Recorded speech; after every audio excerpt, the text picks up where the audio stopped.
After the divorce, I immediately froze $200 million. My cheating husband, eager and excited, took his mistress to buy a luxury apartment and nearly collapsed when he found out that his account had only $0 left. Hello everyone. Thank you for being here with me today. Before I begin my story, I'd love to know which city you're joining us from. Please feel free to share in the comments. Now, let me take you into this story. That day, the air in the courtroom smelled like floor wax and old decisions. I sat there, staring at the divorce papers spread out on the mahogany table. The black ink of the letters seemed to swim before my eyes, but my hand was steady. Across from me sat Preston.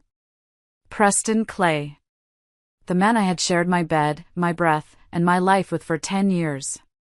Beside him sat his mother, Lorraine, looking like the cat that had not only eaten the canary but had also inherited the birdcage.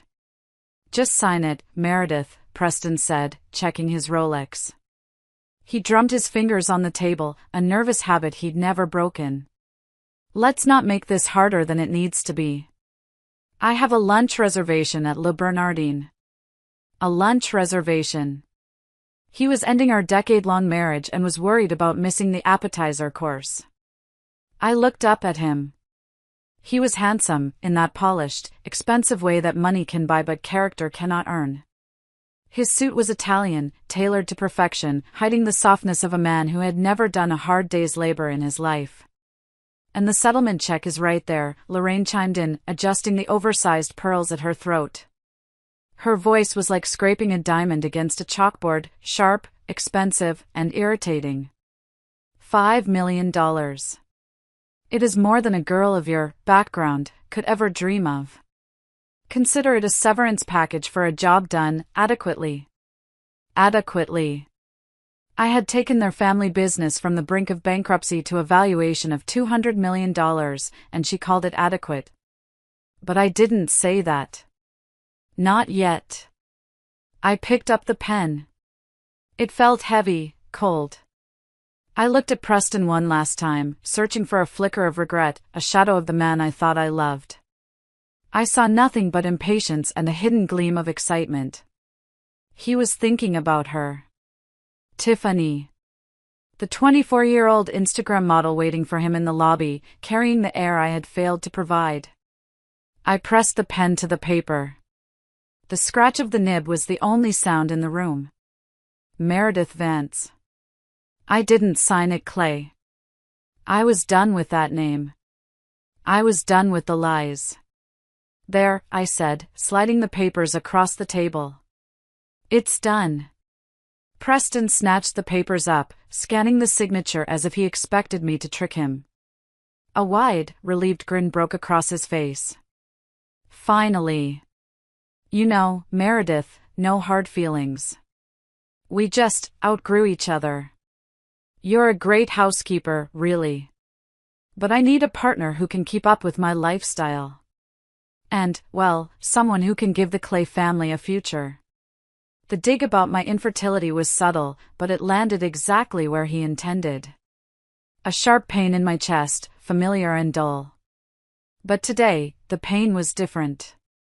It wasn't a wound, it was fuel. Goodbye, Preston. Goodbye, Lorraine, I said, standing up.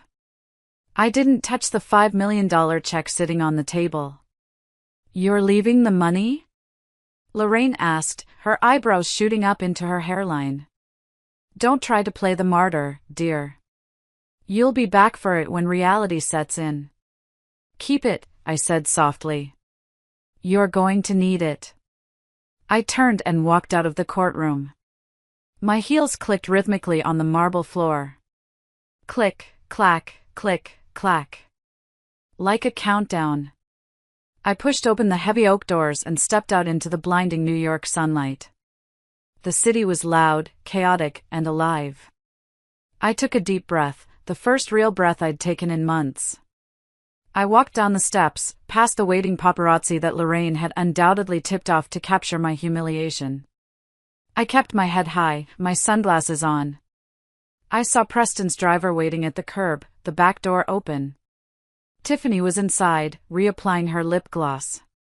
She saw me and offered a pitying little wave. I didn't react. I walked past them to a black sedan waiting further down the block. I slid into the back seat. The door closed, sealing out the noise of the city. "Where to, Ms. Vance?" the driver asked. It wasn't Otis, the family driver. This was a private car I had hired. "Just drive," I said. I pulled out my phone. It was a secure line, a burner phone I had kept hidden in my vanity for 3 years. My hands were trembling, not from sadness, but from the adrenaline of what I was about to do. I dialed a number saved simply as Felix. It rang once. Twice. "Bonjour, Ms. Vance," a crisp, professional voice answered. "Felix, my contact at the private bank in Zurich. We have been expecting your call." I looked out the tinted window. I could see Preston coming down the courthouse steps, practically skipping. He high-fived his lawyer. He hugged his mother. He got into the car with his mistress, probably promising her the world. He thought he was the king of New York. He thought he had won. "Felix," I said, my voice steady, devoid of the tears I had shed in private for months. "The divorce is finalized. The papers are signed." "I understand," Felix replied. "Shall we proceed with the protocol?" "Yes," I said. "Execute the trigger clause immediately. Freeze the accounts. All of them.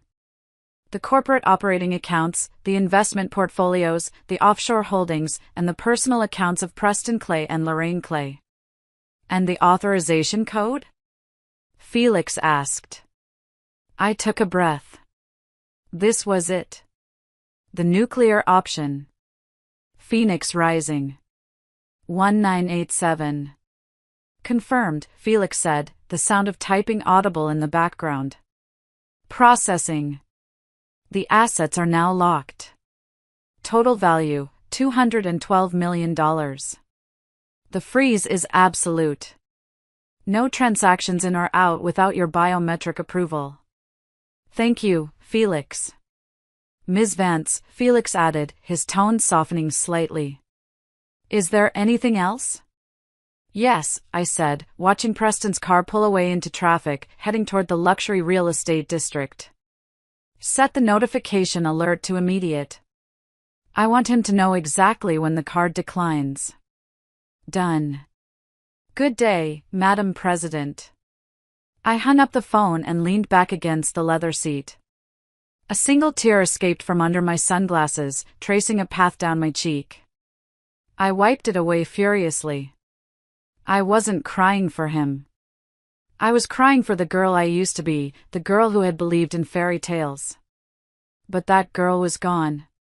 In her place was the woman who held the keys to the kingdom, and I had just changed the locks. To understand why I, Meredith Vance, a woman who could mentally calculate compound interest faster than most people could type it into a calculator, married a man like Preston Clay, you have to understand where I came from. I didn't grow up with silver spoons. I grew up with plastic sporks in a state-run group home in Ohio. My parents died in a car accident when I was 4, leaving me with nothing but a fuzzy memory of my mother's laugh and a terrifying intelligence that alienated me from the other kids. I was the weird girl who read the stock market pages in the newspaper instead of comic books. Numbers made sense to me. People didn't. Numbers were reliable. They didn't leave you. They didn't lie. I clawed my way out of that system with scholarships. I ate ramen noodles for 4 years straight while I crushed the curriculum at MIT, graduating top of my class in quantitative finance. I was 22, brilliant, and utterly alone. I moved to New York with a singular goal: financial security. I wanted to build a fortress of money so high that nothing bad could ever touch me again. Then I met Preston. It was at a charity gala I had been dragged to by a colleague. I was standing in the corner, clutching a glass of sparkling water, feeling like an imposter in my off-the-rack dress. Then he appeared. Preston Clay. He was 24, glowing with the easy confidence of old money. He had a smile that seemed to focus all the light in the room directly onto you. "You look like you're analyzing the structural integrity of the chandelier," he had joked, handing me a fresh drink. I blushed. Actually, I was calculating the tax write-off potential of the floral arrangements. He threw his head back and laughed, a deep, warm sound that vibrated in my chest. He didn't think I was weird. He thought I was charming. For a girl who had spent her life being the smart, quiet one, being seen as charming was intoxicating. We started dating. Preston was everything I wasn't. He was social, relaxed, and fun. He swept me into his world of weekends in the Hamptons, dinners at Per Se, and gallery openings. He made me feel safe. He made me feel like I had a family. But the cracks showed early, even if I chose to ignore them with the blindness of first love. Preston was the heir to Clay Furnishings, a legacy company started by his grandfather. But Preston didn't know the first thing about business. He treated the company like his personal piggy bank. I remember one night, about 6 months into our relationship, he came to my tiny apartment, looking pale and frantic. "Meredith, I'm in trouble," he said, pacing the floor. "I tried to hedge some currency for the import division, and I think I messed up. The margin call is tomorrow." I took the laptop from his shaking hands. It was a mess. He had essentially gambled with the company's supply chain budget. It took me 6 hours, 3 pots of coffee, and some creative restructuring of his debt instruments to fix it. When I finally looked up, eyes burning, Preston was asleep on my couch. I should have left him then. I should have seen that he was a child playing dress-up in a CEO's suit. But the next morning, when he woke up and I told him it was fixed, he hugged me so tight I couldn't breathe. "You saved me, Mary," he whispered into my hair.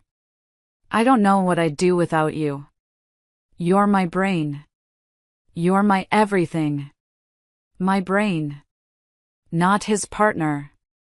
His brain. But I was 23, and I was in love with the idea of being needed. I thought I could fix him. I thought that if I just worked hard enough, I could make him into the man he was supposed to be. So when he proposed a year later with a ring that cost more than my entire college education, I said yes. I ignored the way his mother, Lorraine, looked at me like I was a stain on the carpet.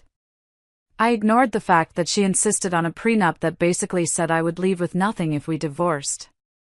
I signed it because I thought, we will never divorce. I will make us indispensable to each other. I was naive. I didn't realize that to people like the Clays, people like me are just staff. Highly paid, sleeping in the master bedroom staff, but staff nonetheless. I resigned from my high-paying job at a hedge fund to help out with the family business. Lorraine spun it to their friends that I was retiring to focus on the home, but the reality was that Clay Furnishings was bleeding money. They were millions in debt, their designs were outdated, and their logistics were a nightmare. I stepped in. I became the invisible hand. I sat in the background while Preston took the meetings. I wrote the scripts. I crunched the numbers. I managed the crisis. And Preston? He played golf. He went to luncheons. He basked in the praise of being the young visionary turning the family company around. I told myself it was enough. I had a home. I had a husband. I belonged somewhere. I buried my ambition under the guise of being a supportive wife. I convinced myself that his success was our success. I remember the first time I saw the look in his eyes, the look that told me he believed his own hype. It was about 3 years in. We had just closed a major deal with a hotel chain, a deal I had negotiated for months. At the celebratory dinner, he stood up to make a toast. "I just want to say," Preston beamed, raising his glass, "that natural instinct is something you can't teach. Some of us just have a gut feeling for business." The table applauded. I clapped too, my smile fixed and brittle. He didn't even look at me. He didn't mention my name. He genuinely believed his gut feeling had closed that deal, forgetting the 80-page risk analysis I had forced him to memorize the night before.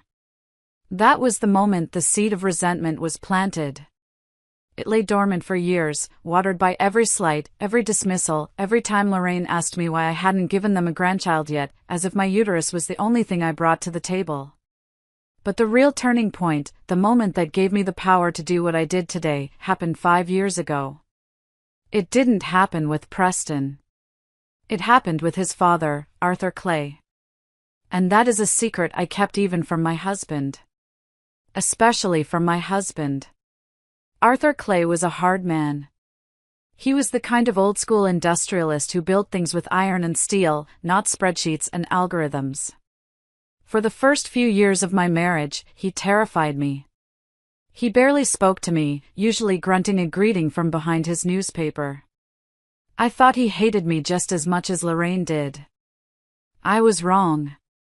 He was watching. 5 years into the marriage, Arthur was diagnosed with pancreatic cancer. It was aggressive. By the time they found it, he had months, maybe weeks. The family went into a tailspin. Lorraine spent her time picking out morning outfits that would look good in Vogue.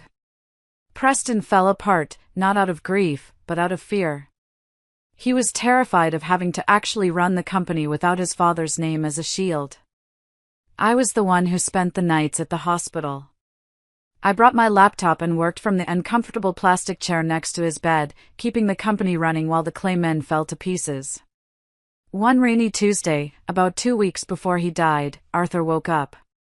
The morphine had made him lucid for a brief window. The room smelled of antiseptic and dying flowers. "Meredith," he rasped. His voice, once a roar, was now like dry leaves skittering on pavement. I jumped up. "Mr. Clay? Do you need water? Should I call the nurse?" "Sit down," he ordered, gesturing with a frail hand. "Close the laptop. Stop making my son look competent for 5 minutes." I froze. I slowly lowered the lid of the computer. "I don't know what you mean, sir. Don't lie to a dying man." "It's rude," he coughed, a wet, rattling sound. "I've known for years. I read the reports, Meredith. I know Preston. He can't read a balance sheet to save his life. He thinks EBITDA is a Greek island. The pivot to sustainable materials? The logistics overhaul? That wasn't him. That was you." I stayed silent, my heart pounding against my ribs. "Why do you do it?" he asked, his eyes, surprisingly sharp and blue, boring into mine. "Why do you let him take the credit? Why do you let Lorraine treat you like a decorative vase?" "Because he's my husband," I said, my voice trembling. "Because I love him. And because I want this family to survive." Arthur sighed, closing his eyes for a moment. Loyalty. A rare commodity. Dangerous, if placed in the wrong hands. And my son is the wrong hands. "He tries," I defended weakly. "He is weak." Arthur snapped, the monitor beeping faster. "He is weak, he is vain, and he is easily led. Lorraine has spoiled him rotten. If I die and leave the company to him, he will run it into the ground in 2 years. Or worse, he'll sell it for parts to buy sports cars and whores." He reached out and grabbed my wrist. His grip was surprisingly strong. "I built this company from a woodshop in a garage. I will not let it die because of my sperm's incompetence. I need a successor. A real one." "Mr. Clay, there is no one else," I said gently. "There is you." He pressed a button on his bedside rail. A moment later, a man walked in. It wasn't a nurse. It was Felix, the banker from Zurich, and a notary public I didn't recognize. "What is this?" I asked, standing up. "This," Arthur said, "is the Clay Family Blind Trust. I had my lawyers draw it up months ago. I've just been waiting to see if you were tough enough to handle it. Handle what? Ownership, Arthur said. I am transferring 80% of the voting shares, my entire controlling interest, into this trust. The beneficiary is technically Preston, so he gets the dividends, the lifestyle, the fancy dinners. But the trustee? The person with the sole authority to vote the shares, to hire and fire the CEO, to control the assets? He pointed a shaking finger at me. That's you. I stared at him, the room spinning. Mr. Clay, I can't. Preston will never accept that. Lorraine will kill me. They won't know, Arthur whispered. That's the beauty of it. It's a blind trust with a delayed activation clause. As long as you are married to Preston, and as long as the company is profitable, he plays CEO. You pull the strings from the shadows, just like you've been doing. But legally? You own him. You own it all. Why? I asked, tears pricking my eyes. Why me? Because you have the brain of a shark, Meredith, but you've been acting like a goldfish, Arthur smiled weakly. I'm giving you teeth. But there is a condition. A trigger clause. He motioned for Felix to hand me the document. I read the highlighted paragraph. Section 19, the fiduciary shield. In the event of a legal separation, divorce filing, or proven infidelity by the beneficiary, Preston Clay, the trustee, Meredith Vance, is granted immediate and absolute power to freeze all associated assets, suspend dividend payments, and assume executive control to protect the principal capital. If he stays loyal, he stays rich, Arthur wheezed. If he betrays you, if he throws you away like Lorraine wants him to, then you have the power to take it all back. All of it. Promise me, Meredith. Promise me you will protect my legacy. Even if it means destroying my son. I looked at the old man, dying and desperate. I looked at the documents that validated 10 years of my silent labor. I thought about Preston, who was currently at a golf retreat because the stress of the hospital was too much for him. I took the pen. I promise, I whispered. I signed the papers. Arthur Clay died 3 days later. At the funeral, Preston cried dramatically on my shoulder while Lorraine complained about the flower arrangements. They had no idea that the quiet woman standing in black next to the grave wasn't just a grieving daughter-in-law. I was their boss. I was their banker. And I was their judge. For 5 years, I kept that secret. I locked it away in the deepest part of my heart. I prayed I would never have to use it. I worked harder than ever. I turned Clay Furnishings into Vance and Clay, though I let them keep the Vance name off the building. I launched the EcoSmart line. I quadrupled our revenue. I gave Preston everything. I gave him success, respect, wealth. And I waited, hoping that Arthur was wrong about his son. But Arthur wasn't wrong. He was a prophet. For the last 5 years, my life became a masterclass in compartmentalization. To the outside world, I was Meredith Clay, the supportive, slightly mousy wife of the visionary CEO Preston Clay. I attended the galas, I smiled for the society pages, and I nodded politely when Lorraine made backhanded compliments about my thrifty outfit choices. But the real work happened in the attic. We lived in a sprawling townhouse on the Upper East Side, paid for by the profits I generated. I claimed the small, drafty attic room as my hobby space. Preston thought I was up there scrapbooking or reading romance novels. Lorraine called it my pout-pout room. In reality, it was the nerve center of a multinational corporation. I had 3 monitors set up behind a false bookshelf. From that room, I directed the supply chains in Vietnam. I negotiated shipping contracts with Rotterdam. I hedged our currency risk against the fluctuating euro. I wrote every single email that Preston sent to the board of directors. My routine was grueling. I would wake up at 5 a.m. to check the Asian markets. I would make Preston his green smoothie and lay out his vitamins by 7 a.m. While he was at the gym, I would draft his daily agenda and talking points for his meetings. "Babe, this memo on the Q3 projections is brilliant," he would say over breakfast, glancing at the paper I had slipped into his briefcase. "I was just thinking about this exact strategy in the shower." "I know you were," I would say, pouring him coffee. "I just typed it up for you." He would kiss me on the forehead, a distracted, perfunctory peck. What would I do without my little secretary? Little secretary. That's what I had become in his eyes. Not the architect of his empire, but the help. The only person who knew the truth was Elena. Elena was my roommate from MIT, a fierce, chain-smoking lawyer who specialized in corporate shark hunting.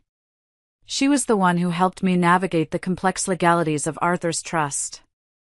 She was my anchor. We would meet for drinks at a dive bar in Hell's Kitchen, far away from the prying eyes of the Upper East Side set. "You're a masochist, Mary," Elena would say, stabbing an olive in her martini. "You're making him look like Elon Musk, and he treats you like a Roomba. Why? Why don't you just pull the trigger? You own 80% of the company. You could walk in there tomorrow, fire him, and put your name on the door." "I can't," I would sigh, swirling my wine. "Not yet. The company is in a fragile growth phase. If we have a leadership scandal now, the stock will tank. I need to stabilize the European expansion first." "Bullshit," Elena countered. "You're still in love with the idea of him. You're waiting for him to wake up and realize you're a genius. Newsflash, honey, men like Preston don't want a genius. They want a mirror that makes them look twice as big." I knew she was right, but I couldn't let go. I kept hoping. I kept thinking that if I just gave him one more win, one more success, he would finally see me. So I launched the EcoClay initiative. I rebranded the entire company around sustainable, smart home technology. It was a massive risk. I leveraged our assets to build a new factory in Ohio. I worked 20-hour days for 6 months, all from my attic, communicating with engineers and designers under the alias MV Consultant. It was a home run. The new line sold out in weeks. The stock price soared. The company's valuation hit $200 million. The night the Forbes article came out, Preston Clay, the Green King of Furniture, we threw a massive party at the house. The champagne flowed like water. Everyone was there, senators, celebrities, competitors. I stood by the kitchen door, checking the catering staff. I was wearing a vintage dress I loved, but compared to the glittering gowns of the socialites in the living room, I looked plain. I watched Preston holding court in the center of the room. He was glowing. He held up the magazine with his face on the cover. "It takes vision," he was saying to a group of adoring women. "You have to be willing to take risks." Everyone told me solar-integrated tables were stupid. But I said, no, this is the future. I felt a tap on my shoulder. It was Lorraine. She was holding an empty tray. "Meredith, the canapes are running low," she hissed. "Stop daydreaming and tell the staff to circulate. And try to stand up straighter. You look like a wilted lettuce leaf." I looked at her. I looked at Preston.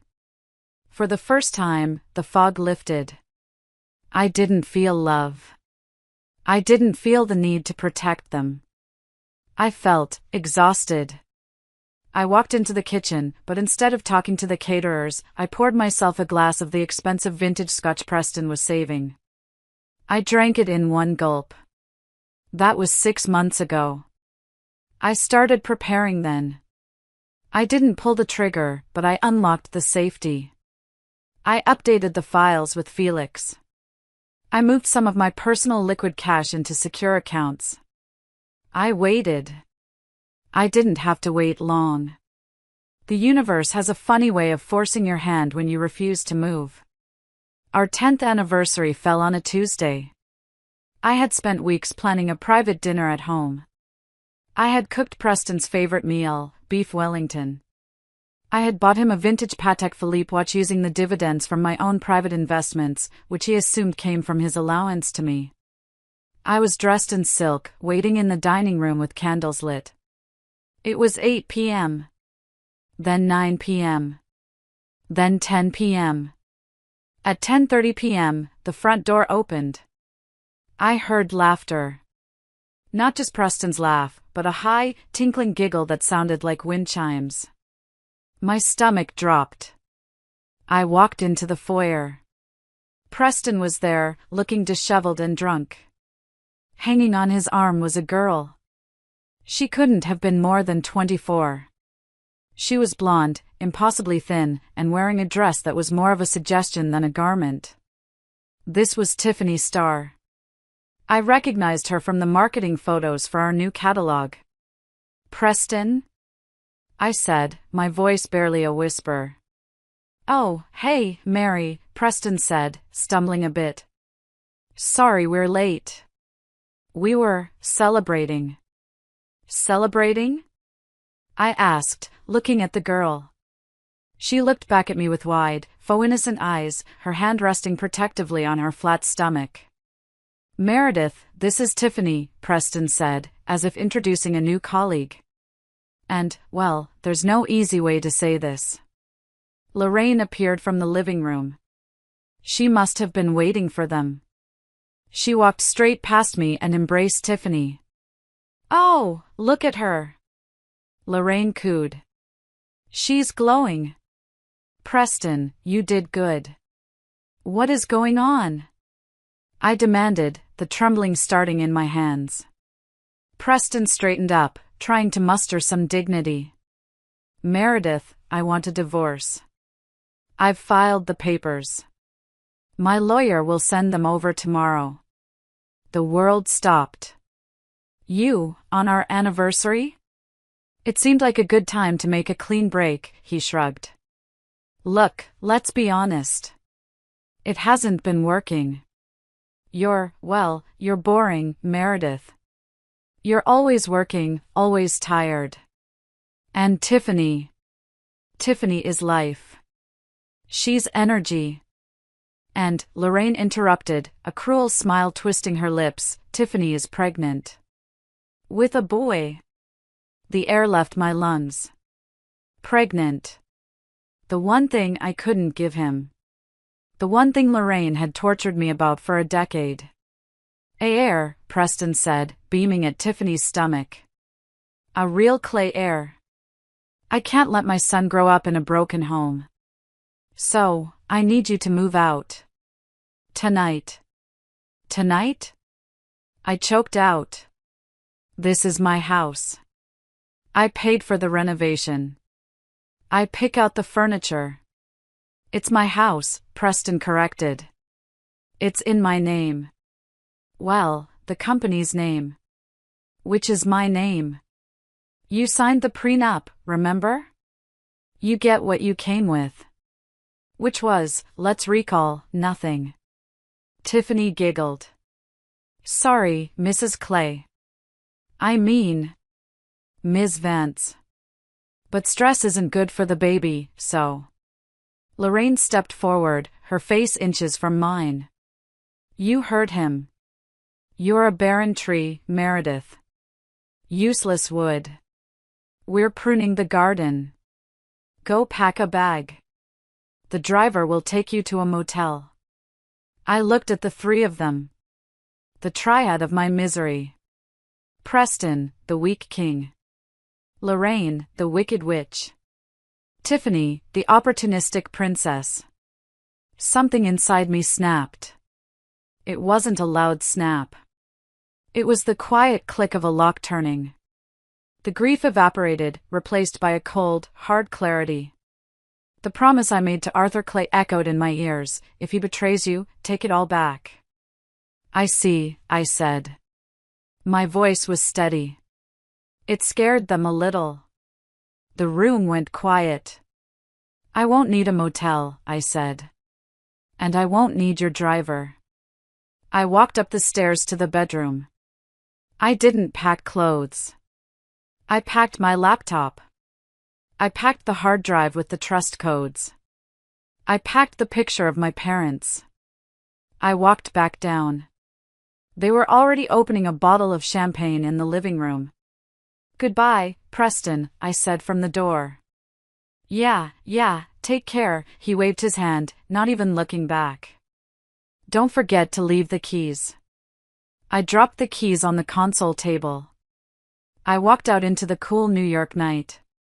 I pulled out my burner phone and texted Elena. "It's happening. Prepare the war room." That was 3 days ago. Today, I signed the papers. Today, I am no longer the wife. I am the trustee. And class is about to be in session. Preston wasted no time. Less than an hour after leaving the courthouse, my tracking alerts, which I still had access to because I was the administrator of the family cloud account, pinged. He was at the Obsidian Tower, the newest, most ostentatious ultra-luxury development in Manhattan. It was fitting. Preston loved shiny things that lacked substance.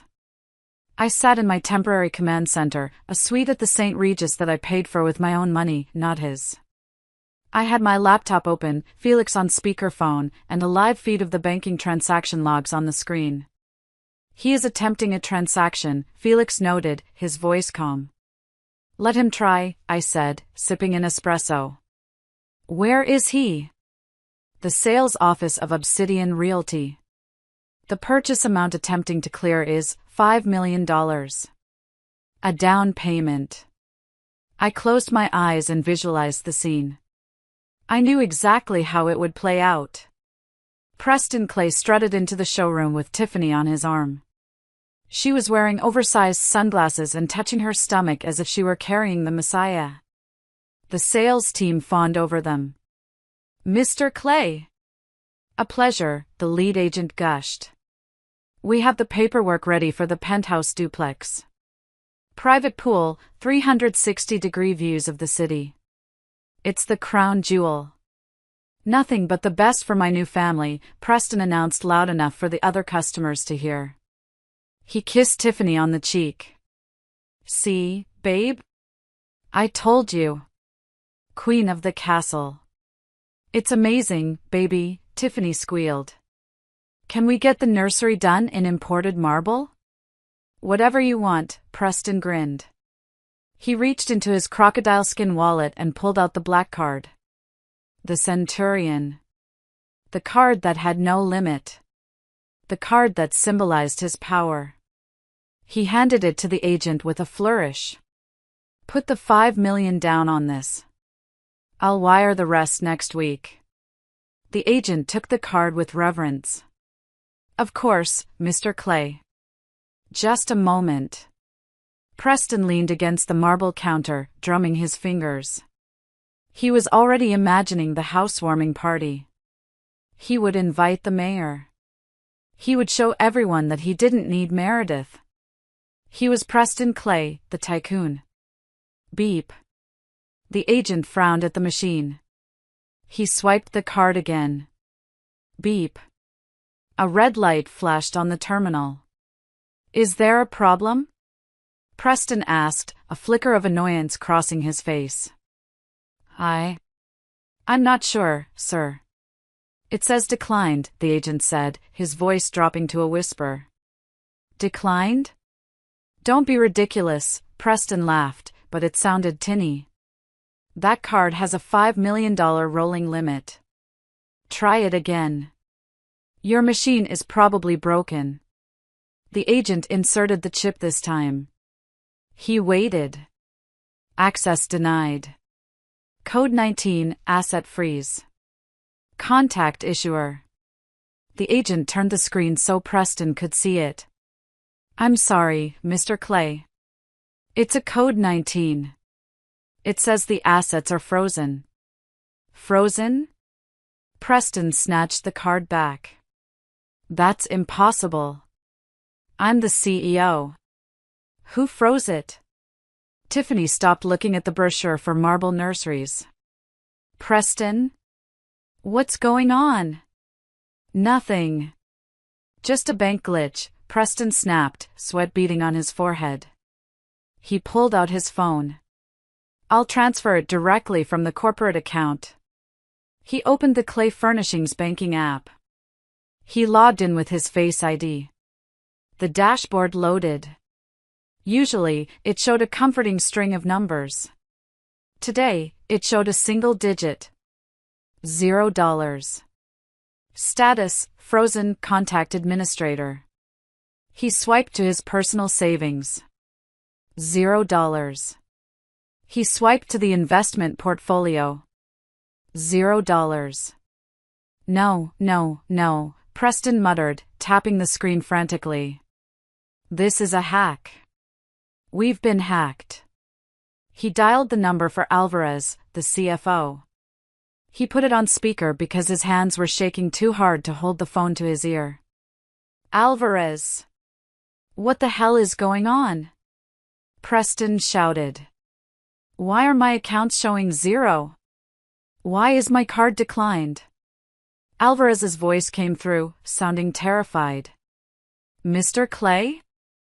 I tried to call you. We're locked out.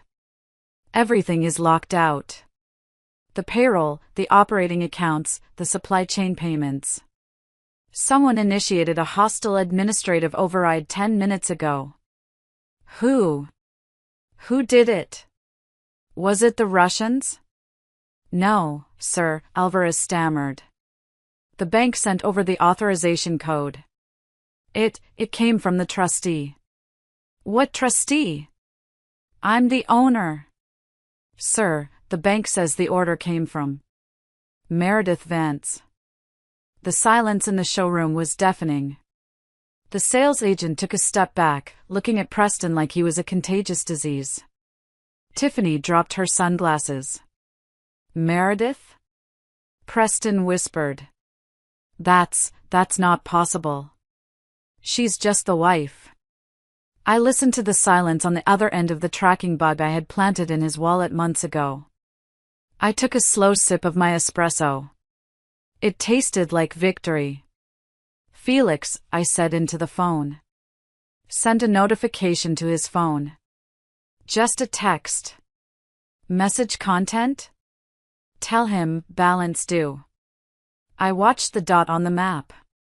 I could imagine his face. The color draining away. The realization that the parasite he thought he had removed was actually the host.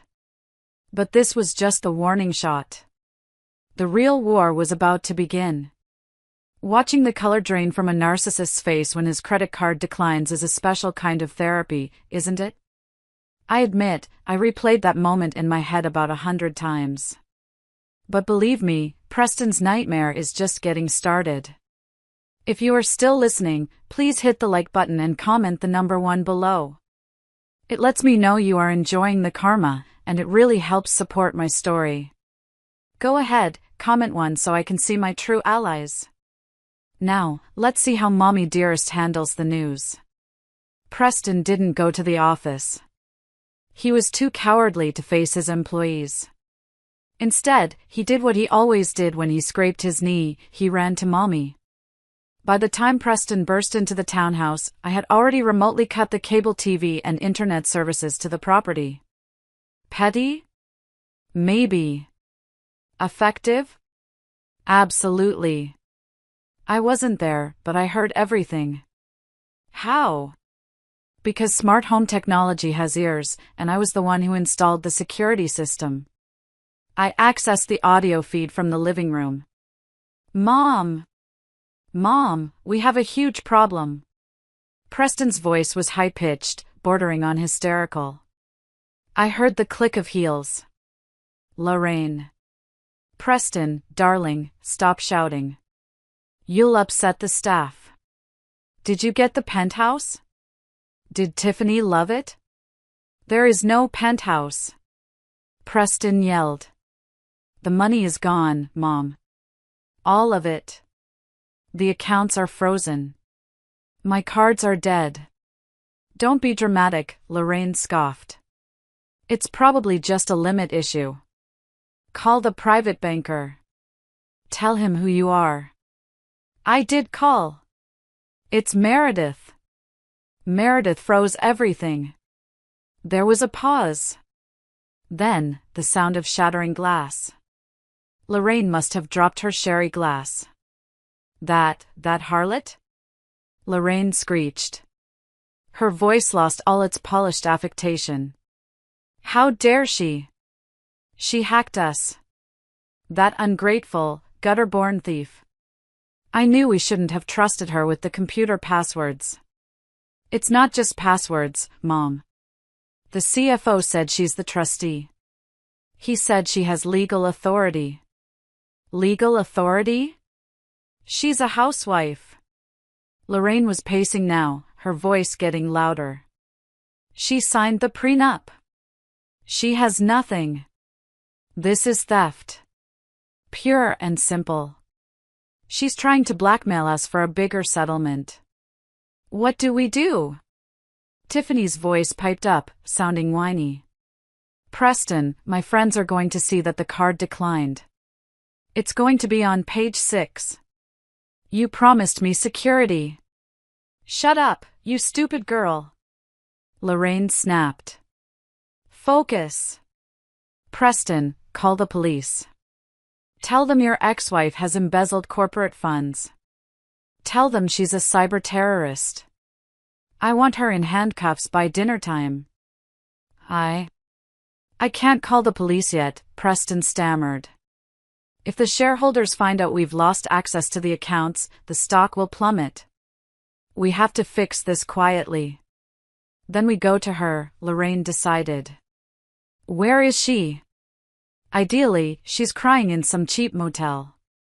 Alvarez said the bank documents traced back to the Millennium Tower. The Millennium? Lorraine gasped. That's the most expensive building in the city. How could she afford to stay there? I don't know. Maybe she's spending our stolen money. Get the car, Lorraine ordered.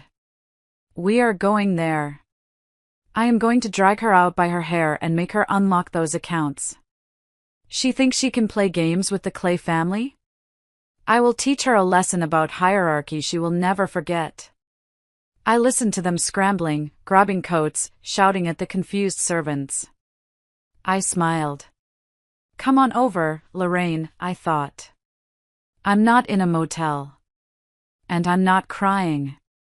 I switched off the audio feed and turned to Elena, who was sitting on my white velvet sofa, reviewing a stack of documents.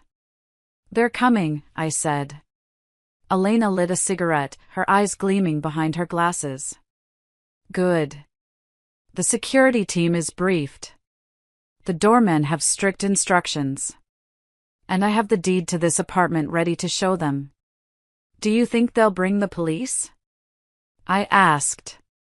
Let them, Elena laughed. The police don't enforce feelings, Mary. They enforce contracts. And we have the ultimate contract. I walked to the floor-to-ceiling window. From the 50th floor, New York looked like a grid of lights.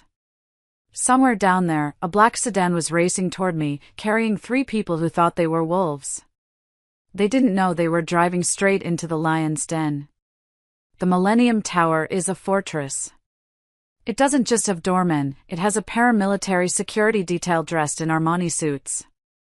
I bought the Penthouse 3 years ago under an LLC name, Nemesis Holdings. It was my escape hatch, paid for by my savvy Bitcoin investments and tech stocks that Preston didn't even know existed. I watched from the lobby security monitors as Preston's car screeched to a halt outside. Lorraine stormed out first, looking like a vengeful fury in Chanel. Preston followed, looking pale. Tiffany trailed behind, looking confused and checking her phone, probably deleting her just bought a Penthouse draft post. They marched into the lobby. We are here to see Meredith Vance, Lorraine barked at the head concierge, a man named Robert who had been a Navy SEAL. And don't tell me she isn't here. We know she is. Robert didn't flinch. Do you have an appointment? I don't need an appointment. Lorraine shouted, causing a resident walking a poodle to flinch. I am Lorraine Clay. That woman is my daughter-in-law, and she has stolen our property. Let us up, or I will have your job. I'm afraid Ms. Vance is not accepting unannounced visitors, Robert said smoothly. And if you continue to raise your voice, I will have to ask you to leave. Listen to me, you glorified bellhop. Preston stepped forward, trying to summon his CEO voice. I am Preston Clay. I run this city. My wife is up there with my money. Call the police if you want, but I am going up that elevator. He tried to push past Robert. It was a mistake. 2 large security guards materialized from the shadows, blocking the path. They didn't touch him, but their presence was a wall of muscle. Sir, step back, one guard said. Just as the situation threatened to turn into a brawl, the elevator doors pinged open. Elena stepped out. She looked impeccable in a sharp gray suit, holding a leather folio. She didn't look at Preston or Lorraine. She looked at her watch. You're late, Elena said. Meredith expected you 10 minutes ago. Traffic must be terrible. Who are you? Lorraine demanded. Where is that coward Meredith? My name is Elena Rossi. I am Ms. Vance's personal attorney, Elena said calmly. And Ms. Vance is upstairs, enjoying a glass of wine in her home. She has no desire to see you. However, she authorized me to give you this. Elena pulled a document from her folio and handed it to Preston. What is this? Preston asked, his hands shaking. It's a copy of the deed to this penthouse, Elena explained. Purchased 3 years ago. Paid in full. By Meredith Vance. With funds that have zero connection to Clay Furnishings. It's to clarify that she is not spending your money. She has plenty of her own. Lorraine snatched the paper. Her eyes scanned the numbers.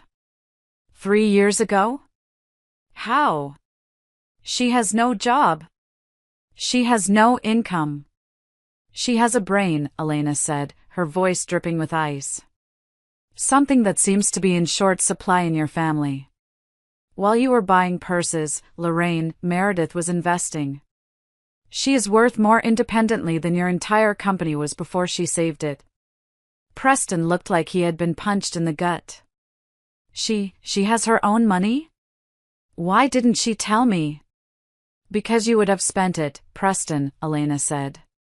Just like you spent everything else. This is a lie.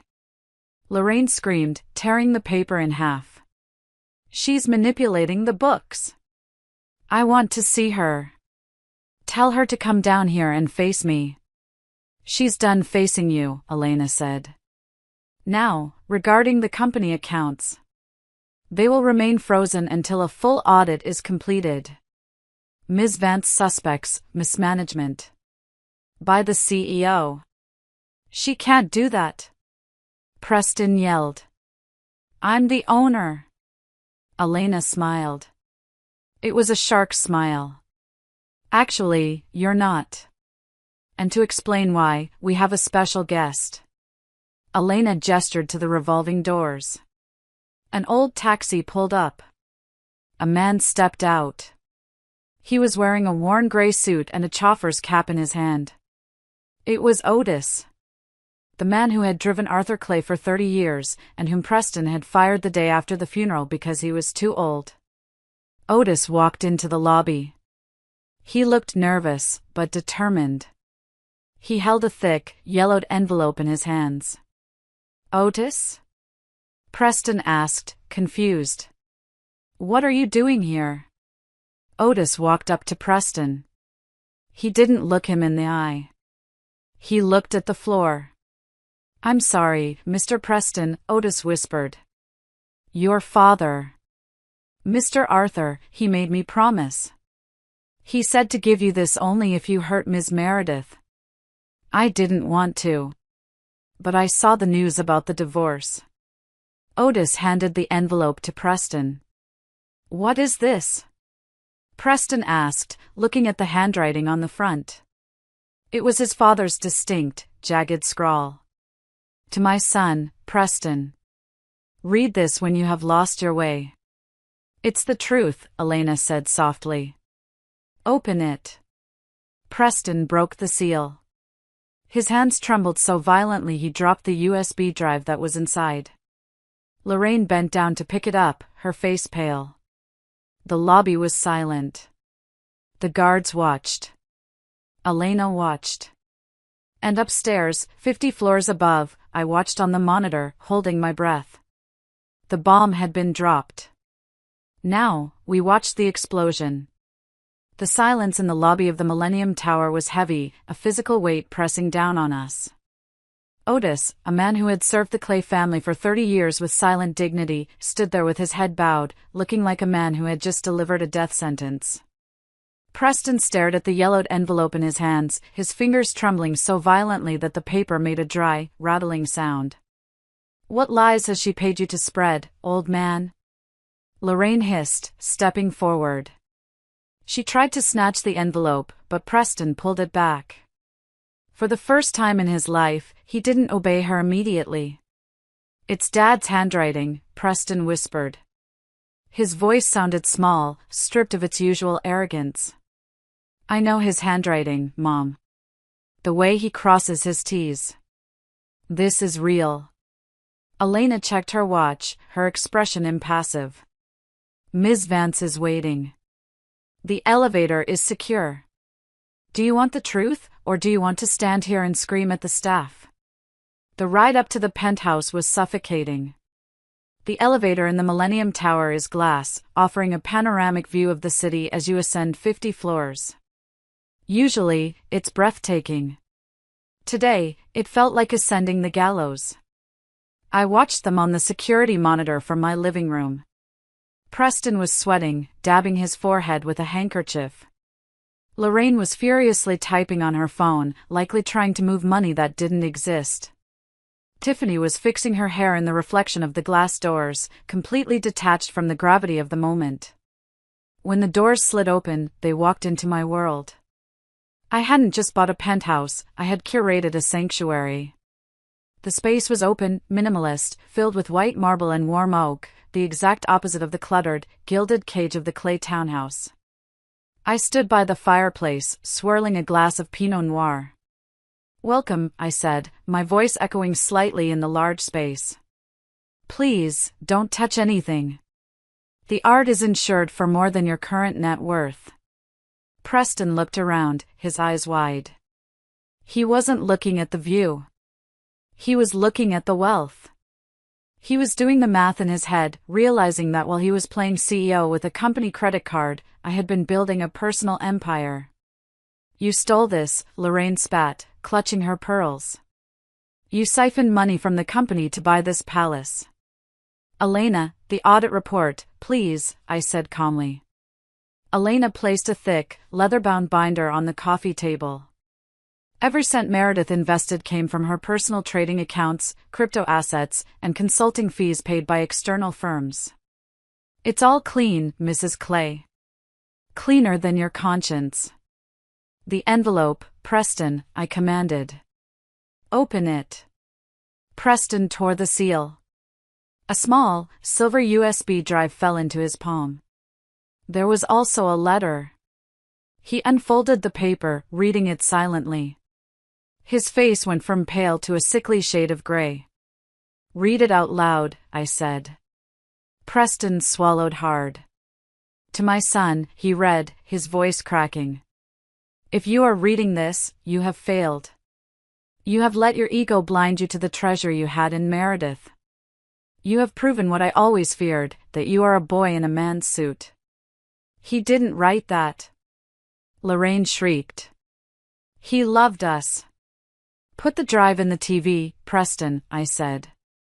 He walked to the massive screen on the wall like a man marching to his execution. He plugged it in. The screen flickered, and there he was. Arthur Clay. He looked 10 years younger, but sick. He was sitting in his study, the one Lorraine had turned into a yoga room the week after he died. He looked directly into the camera. Hello, Preston. Hello, Lorraine, Arthur said. The sound of his voice, strong and gruff, made Preston flinch physically. If Meredith has released this video, it means the trigger clause has been activated. It means you, my son, have been unfaithful. It means you, my wife, have been cruel. On screen, Arthur leaned forward. I built clay furnishings from sawdust and sweat. I didn't build it for you to buy sports cars or for Lorraine to host tea parties for people who hate her. I knew, Preston. I knew about the gambling debts in college. I knew about the failed investments you tried to hide from me. You have no instinct for this business. Preston sank to his knees on my white rug, staring up at his father. But Meredith.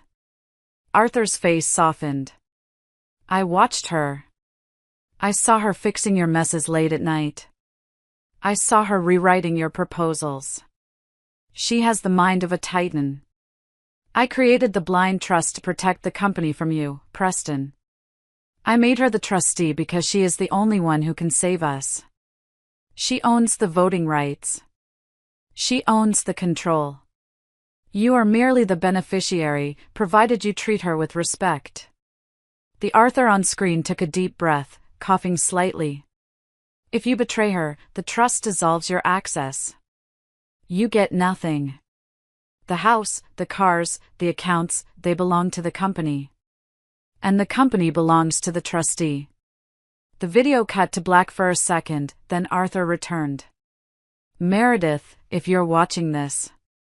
I'm sorry I put this burden on you. I'm sorry I asked you to babysit a grown man. If they have pushed you to this point, do not show mercy. Protect the legacy. Burn the parasites out. The screen went dark. The silence that followed was absolute. He hated me, Preston whispered, tears streaming down his face. My own father hated me. He didn't hate you, Preston, I said, walking over to stand above him. He knew you. He knew you were weak. He tried to give you a safety net. Me. I was your safety net. And you took a pair of scissors and cut me loose. Lorraine was trembling, her face a mask of fury and denial. This is a trick. A deep fake. You used AI to make this. Arthur would never give a woman control over his empire. It's not his empire anymore, Lorraine, I said cold. It's mine. And right now, you are trespassing. We're not leaving. Lorraine screamed. This is my son's money. We will sue you. We will drag you through every court in New York. With what money? Elena asked from the corner, looking bored. Our firm requires a $5,000 retainer just to open a file. Do you have $5,000, Mrs. Clay? Or did you spend your last dime on that purse? Lorraine looked at her purse, then at Preston, then at me. The reality was finally hitting her. She wasn't fighting a housewife. She was fighting the owner of the bank. Preston, get up, Lorraine commanded, trying to regain her dignity. We are leaving. We will find a lawyer who works on contingency. We will expose this fraud. Preston stood up slowly. He looked at me, searching for the woman who used to make his smoothies and iron his shirts. Mary, he said, his voice breaking. Please. The baby. Tiffany is pregnant. You can't do this to a child.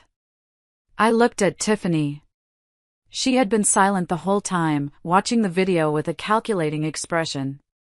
She wasn't crying. She was thinking. I'm not doing anything to the child, Preston, I said. You are. You chose a mistress over your security. You chose a penthouse you couldn't afford over a wife who made you rich. Now, you have to figure out how to pay for diapers on a $0 budget. I pointed to the door. Get out. As they walked out, defeated and shrinking, I felt no joy. Just a cold, hollow sense of finality. The ghost of Arthur Clay had spoken, and his judgment was swift. But I knew them. I knew they wouldn't disappear quietly. Rats never do, they just find a new sewer to hide in until they can bite again. 2 days passed. Silence from the Clay camp. I used the time to secure my position at the company. I held an emergency board meeting, showing them the financials and the trust documents. The board, a group of old men who cared only about dividends, didn't care who sat in the chair as long as the stock went up. And under my shadow management, the stock had tripled in 5 years.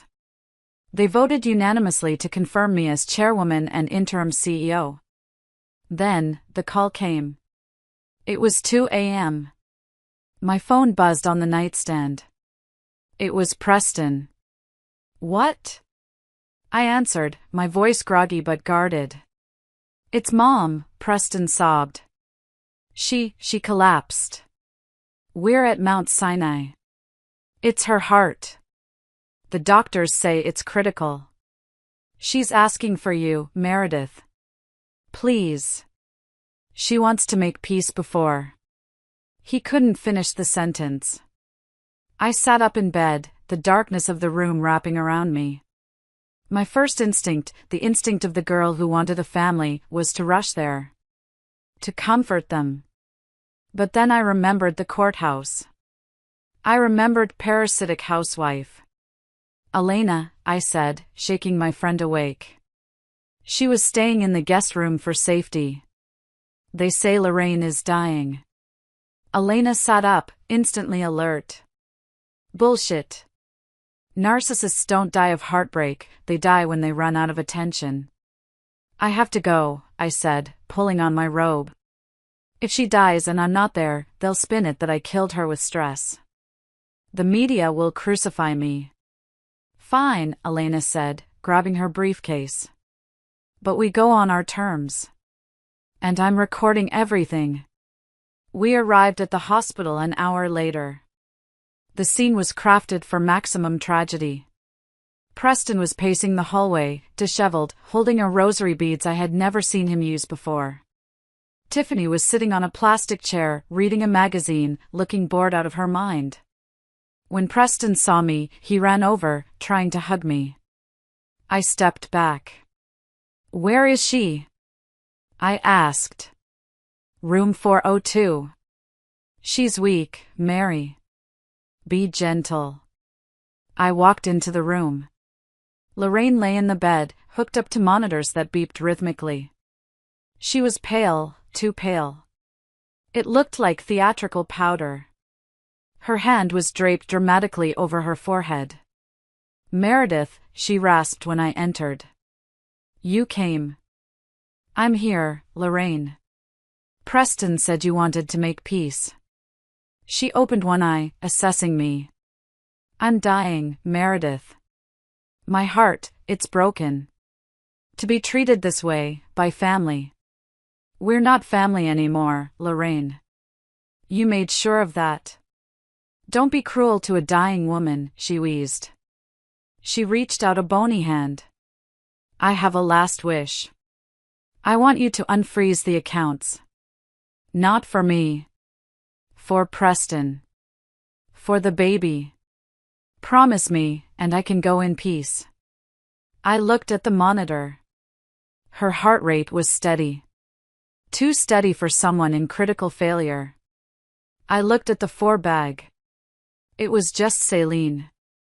I spoke to the nurse station on my way in, I said calmly. Elena stepped out from behind me, holding a clipboard. Medical report for Lorraine Clay, Elena read aloud. Admitted for shortness of breath and panic symptoms. Blood work is normal. EKG is normal. The only anomaly is a high level of cortisol, likely due to stress or acting. Lorraine sat up. The frail old lady act vanished instantly. You bribed the nurses. No, I'm the emergency contact on your insurance policy, which I pay for, I said. Or I did pay for. The premium is due tomorrow, and since the accounts are frozen, I suggest you get better fast. This private room costs $3,000 a night. You monster! Lorraine screamed, ripping the pulse oximeter off her finger. The machine flatlined with a loud beep, but she was very much alive, red-faced and furious. You want me to die in a gutter? I want you to stop lying, I said. There is no heart attack. There is only a cash flow attack. Preston rushed into the room, hearing the screaming. Mom? What's happening? She's faking it, Preston, I said, turning to him. Just like she faked liking me for 10 years. Just like you faked being a businessman. I'm not faking. Lorraine yelled, standing up on the bed. I am stressed.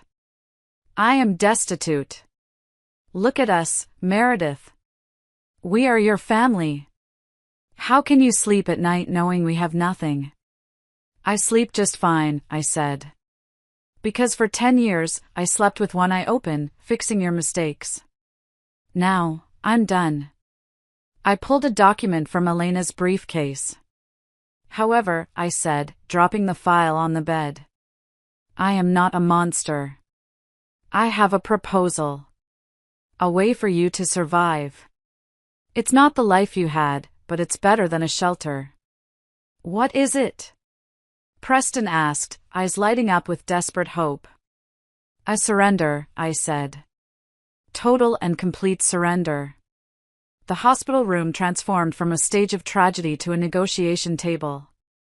Lorraine sat cross-legged on the bed, wiping off her deathbed makeup. Preston stood by the window, looking like a child waiting for a timeout. Tiffany hovered by the door, listening intently. Here are the terms, I said, opening the folder. This is non-negotiable. You sign tonight, or I walk away, and you can explain to the billing department how you plan to pay for this room. Read it, Preston said, his voice hollow. Condition 1, ownership, I began. Preston, you currently hold the title of CEO and a seat on the board. You will resign immediately. You will sign over the remaining 20% of your personal shares to the trust. This gives me 100% control. In exchange, the trust will assume your personal debts, the credit cards, the gambling markers you thought I didn't know about, and the mortgage on the townhouse. You're taking my shares? Preston gasped. That's my birthright. Your birthright is worth $0 right now because the stock is tanking with you attached to it. I'm offering to buy your debt with your worthless shares. Fine, he whispered. What else? Condition 2, employment, I continued. I will not leave you unemployed. You need a job to pay child support. I am offering you a position at Vance and Clay. VP of Strategy? He asked hopefully. No. Junior Sales Associate for the tri-state area. You will report to Brenda in regional sales. Base salary is $80,000. Commission based on performance. You drive your own car. You buy your own lunch. Brenda? Preston looked horrified. She hates me. She's been trying to get a meeting with me for 5 years. Well, now she's your boss. Be nice. Lorraine interrupted. What about me? Where do I live? Condition 3, housing, I said. The townhouse is being listed for sale tomorrow to cover the liquidity crisis you caused. Lorraine, I have secured a lease for you. A 2-bedroom condo in Queens. Forest Hills. It's a nice neighborhood. Safe. Quiet. Queens? Lorraine made a sound like a dying cat. I am a socialite. My friends live on Park Avenue. Your friends liked you for your money, Lorraine. You'll find they don't visit much when you're poor. The rent is paid for 1 year. After that, you'll need to find a job. I hear Macy's is hiring seasonal greeters. And the baby? Tiffany spoke up for the first time. What does the heir get? I turned to her. Condition 4, the mistress. I looked Tiffany up and down. If the child is Preston's, and we will be doing a DNA test the moment it is born, the trust will provide a standard education fund. College tuition, books, board. But no cash payouts. No mansions. No Ferraris. Just an education. If you want a luxury life, Tiffany, you'll have to earn it. That's it?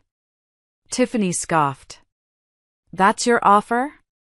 A college fund for a kid not even born yet? I have expenses now. Then get a job, I said. I hear Preston is hiring in sales. Maybe you can be a team. I took a pen out of my pocket and clicked it. The sound echoed in the room. You have 10 minutes to decide, I said. Elena has the notary stamp ready. Preston looked at Lorraine. Lorraine looked at the wall. They were trapped. They knew it. They had no leverage, no money, and no allies. I'll sign, Preston said, his shoulders slumping. I have no choice. I will never forgive you for this, Lorraine spat at me as she grabbed the pen. You are stealing our lives. I'm buying them, I corrected. At a discount. They signed. The scratching of the pen was the sound of an empire falling. Elena stamped the documents with a satisfying thud. Pleasure doing business, I said, collecting the papers. Preston, report to Brenda on Monday at 8 a.m. Don't be late. She writes people up for tardiness. I turned to leave. Wait, Tiffany said. I'm not signing anything. You don't have to, I said. This deal is with the Clays. You're just collateral damage. I walked out of the hospital. The air outside was cold, but it felt clean. I had taken everything back. But as I got into the car, I couldn't shake the look on Tiffany's face. It wasn't defeat. It was calculation. The alliance between the Clays and Tiffany didn't last 24 hours after the hospital meeting. It crumbled not with a bang, but with a desperate, clawing fight for survival. I was back in my office the next morning, reviewing the liquidation plans for the townhouse, when my private line rang. It was Tiffany. We need to talk, she said. No baby voice. No giggles. Just a hard, gritty tone. I'm busy, Tiffany. Make time. Unless you want the press to hear about the abortion coercion story Lorraine is cooking up. I paused. Meet me at the Starbucks on 57th, 20 minutes. When I arrived, Tiffany was wearing a hoodie and sunglasses. She looked like a celebrity trying to hide, or a criminal on the run. They're crazy, she said without preamble, sliding a coffee cup around the table. Lorraine and Preston. They're losing it. Last night, Lorraine threw a vase at Preston because he bought generic brand cereal. They're toxic. I know, I said. That's why I divorced him. I can't do it, Tiffany said, leaning in.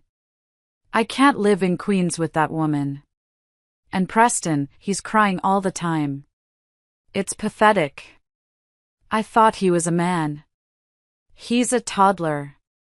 He's a man who never had to grow up, I said. What do you want, Tiffany? I want out, she said. I want a ticket to Los Angeles. I have a friend there. I want to start over. I want to open a lash studio. And the baby? I asked, looking at her stomach. Tiffany paused. She looked around the cafe to make sure no one was listening. Then she leaned in close. There is no baby. I didn't blink. I had suspected it. Go on. It was a false positive, at first, she whispered.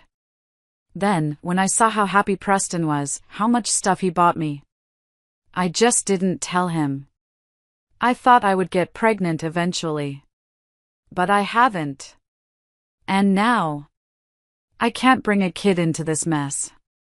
So you lied, I said. To trap a rich man.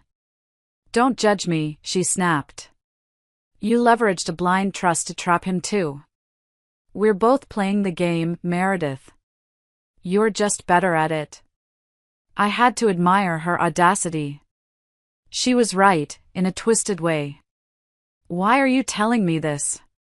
Because Lorraine is meeting with a journalist from the Daily Scandal right now, Tiffany said, dropping the bomb. She's going to tell them you forced me to get an abortion to save the company money. She wants to paint you as a baby killer. She thinks it will force the board to fire you for moral turpitude. My blood ran cold. That kind of rumor, even if false, stays with you forever. It sticks. I have proof, Tiffany said, tapping her phone. I recorded them plotting it this morning. I have voice memos. I have texts. How much? I asked. 50,000, she said. Cash.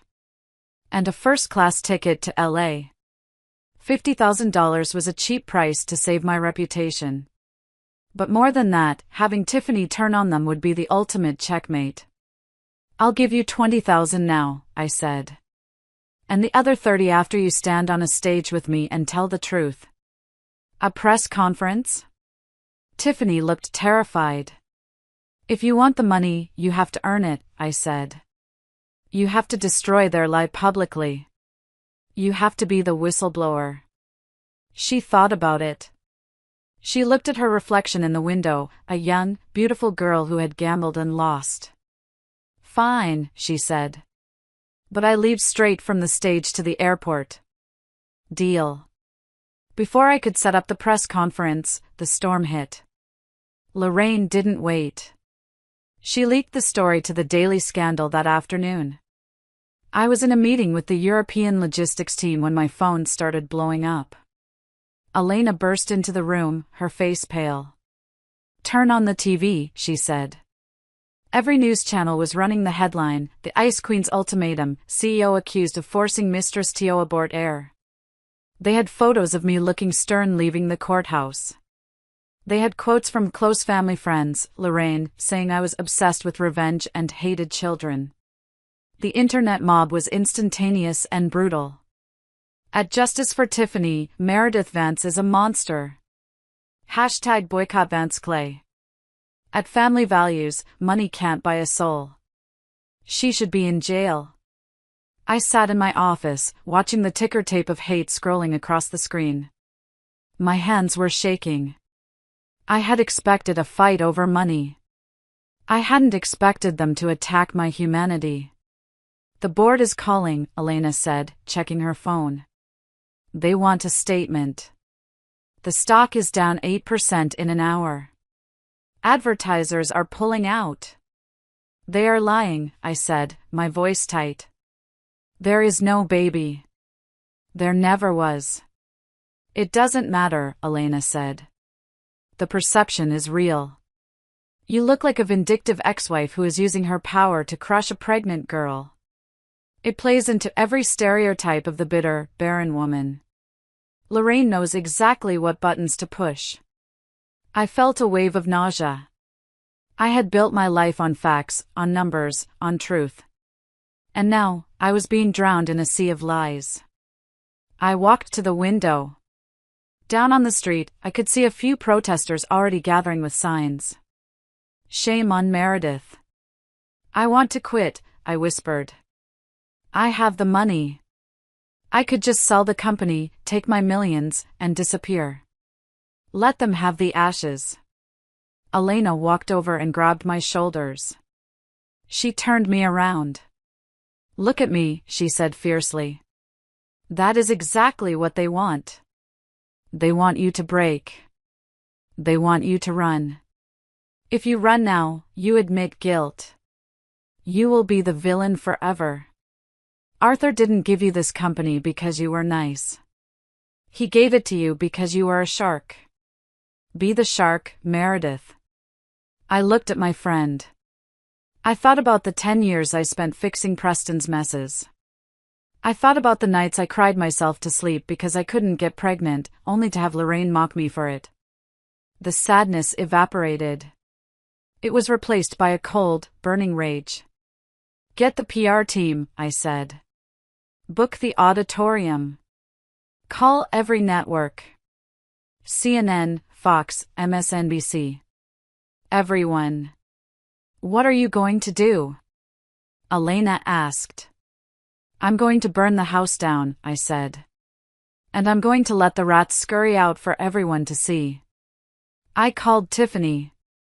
It's time, I said. Get to the safe house. My security team is picking you up. Are you sure? Tiffany asked, her voice trembling. Lorraine is texting me. She says if I stick to the story, we'll get millions in a settlement. Lorraine is lying to you, Tiffany. Just like she lied to me. You have one chance to be on the winning side. Don't miss it. I hung up. I sat at my desk and opened the Arthur files. The files I had kept hidden. The evidence of Preston's incompetence. The emails from Lorraine calling me names. And the final piece of the puzzle, the audio recording Tiffany had sent me of the abortion plot. I wasn't just going to clear my name. I was going to end them. The next morning, the silence from the Vance and Clay headquarters was deafening. We issued no denials. We posted no tweets. We simply put up a black screen on our website with a countdown timer. Truth. 4 p.m. The anticipation was palpable. The media loves a train wreck, and they were circling. Preston and Lorraine were seemingly emboldened by my silence. They went on a morning talk show. Lorraine cried on cue. Preston looked somber, holding a baby shoe, a prop, undoubtedly. I just want to be a father, Preston told the host. Meredith took my company, my home, and now she wants to take my child. It's evil. I watched from the green room in the auditorium. I was dressed in white. Not innocent white. Sharp, architectural, blinding white. I looked like a laser beam. They are digging their own graves, Elena said, watching the monitor. He just claimed under oath, well, TV oath, that the baby is real. Good, I said. The fall will be harder. At 3:30 p.m., Tiffany arrived. She was shaking. I poured her a glass of water. You don't have to look at them, I said. Just look at the camera. Tell your story. Then the car is waiting to take you to JFK. Why are you helping me? Tiffany asked. I slept with your husband. Because you were a pawn, I said. And because unlike them, you know when to fold. At 3:55 p.m., the auditorium was packed. I could see Preston and Lorraine in the front row again. They had the audacity to show up, probably thinking I would announce a settlement. They looked triumphant. Lorraine waved at a reporter she knew. They had no idea that the floor was about to drop out from under them. Showtime, Elena said. I walked out onto the stage. The flashbulbs were like a physical force. I stood at the podium and waited. I waited a full minute. The room grew uncomfortable. The chatter died down. You have heard a lot of stories about me, I began, my voice projecting to the back of the room without a tremor. You have heard that I am a thief. A monster. A baby killer. I looked directly at Lorraine. She glared back, defiant. Today, I am not going to tell you a story, I said. I am going to show you the receipts. First, regarding the accusation of theft, I said, pressing the remote. The screen behind me lit up with a complex flowchart. It showed the flow of money from my personal trading accounts into the company. It showed the dates I paid off the company's loans. It showed the date Arthur Clay signed the blind trust. I did not steal this company. I saved it. And I have the legal documents to prove it. Documents signed by Arthur Clay himself. I played a clip of the Arthur video, the part where he calls Preston weak and me the only hope. The room gasped. Preston shrank in his seat. But that is business, I said. Let's talk about the personal accusations. The accusation that I am forcing a woman to terminate a pregnancy. You are. Lorraine shouted from the audience. Admit it. I invite to the stage. Tiffany Starr, I announced. Lorraine's head snapped toward the wing of the stage. Her eyes went wide. Preston looked like he was going to vomit. Tiffany walked out. She looked small, vulnerable, but determined. She stood next to me. Tiffany, I said into the mic, is there a baby? Tiffany leaned into the microphone. No. The room erupted. Liar! Preston yelled, standing up. She's paying you to say that. There never was a baby, Tiffany continued, her voice gaining strength. I lied. I wanted Preston's money. But then I realized he didn't have any. She pointed at Lorraine. And she knew. I told her 2 days ago. I told her I wasn't pregnant. And do you know what she said? Tiffany held up her phone and pressed play. Lorraine's voice, screechy and distinct, filled the auditorium. It doesn't matter if it's real or not, you stupid girl. We just need the press to believe it. We'll say she forced a miscarriage from stress. We'll sue her for wrongful death. Just wear the padding and cry. The audio clip ended. The silence in the room was absolute. It was the silence of a crowd witnessing a public execution. Lorraine was frozen. Her mouth was open, but no sound came out. The cameras were zoomed in on her face, capturing every pore of her deception. That, I said, pointing to the screen where the audio wave was still displayed, is the character of the people accusing me. They fabricated a child. They fabricated a crime. They were willing to destroy a life that didn't exist just to ruin mine. I looked at Preston. Preston, you didn't even know, did you? You believed the lie because you wanted to believe you were a man capable of creating a legacy. But you were just a puppet. Preston looked at Tiffany, then at his mother. The betrayal in his eyes was total. He realized he had lost his wife, his fortune, and his dignity for a lie. I didn't know, he stammered to the cameras. I swear. It's too late, Preston, I said. Security, please escort Mr. Clay and Mrs. Clay from the building. They are trespassing. 2 large guards stepped forward. Lorraine tried to slap one of them, screaming about her rights. It only made for better TV. They dragged her out, kicking and screaming. Preston followed, head hung low, a broken man. I turned back to the audience. The trust stands, I said. Vance and Clay stands. And I stand. Any further defamation will be met with the full force of my legal team. I walked off the stage. Tiffany followed me. Thank you, she whispered. Go, I said, handing her the envelope with the cash and the ticket. Don't look back. She ran. I stood in the wings with Elena. We watched the chaos on the monitors. You did it, Elena said. You actually did it. It's done, I said. But I didn't feel elated. I felt heavy. The truth is a heavy weapon. The weeks that followed were a slow-motion car crash for the Clays. Preston didn't show up for his sales job on Monday. He couldn't face the humiliation. He disappeared into a bottle of scotch. Lorraine was charged with attempted extortion and filing a false police report regarding an incident where she claimed I pushed her. She avoided jail time by pleading no contest and agreeing to community service. The image of Lorraine Clay picking up trash on the side of the highway in an orange vest became a meme. They lost the condo in Queens because they couldn't pay the utilities. Last I heard, they were living in a motel in New Jersey, surviving on Preston's unemployment checks and selling off Lorraine's jewelry piece by piece. One rainy Tuesday, I was leaving the office when I saw a man standing by the gate. It was Preston.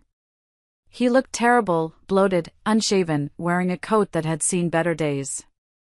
He didn't approach me. He just watched. Otis, my driver, stiffened.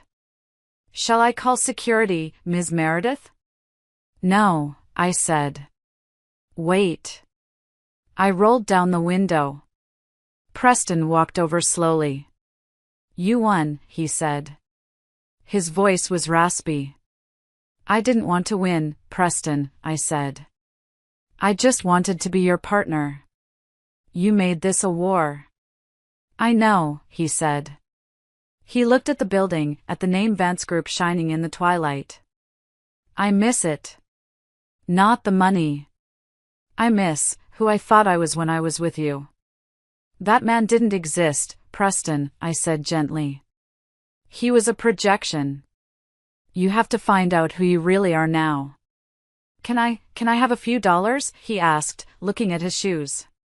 "For food." It was the ultimate humiliation. The prince begging the queen. I reached into my purse. I pulled out a $20 bill. I handed it to him. "Goodbye, Preston. Goodbye, Mary." I rolled up the window. "Drive, Otis." As we pulled away, I saw him walking into the rain, clutching the $20. It broke my heart, but it also healed it. I had saved him one last time. But I couldn't save him from himself. A year has passed.